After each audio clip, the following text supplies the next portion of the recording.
Erkak kishining sevgisini o'ldiradigan 4 ta narsa. O't bilib olinglar. Birinchisi, o'sha qizni boshqa erkaklar bilan bo'lgan iliq munosabati.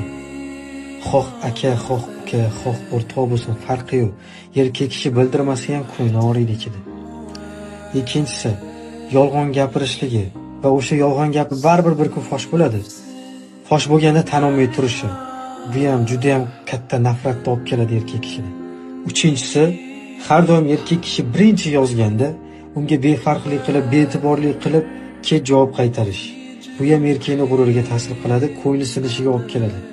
Chunki biz erkaklar ayoliga, sevgan qiziga har doim birinchi darajali bo'lishimizni xohlaymiz. Sababi bizga suyanishini, har doim biza birinchi darajali bo'lishimizni xohlaymiz.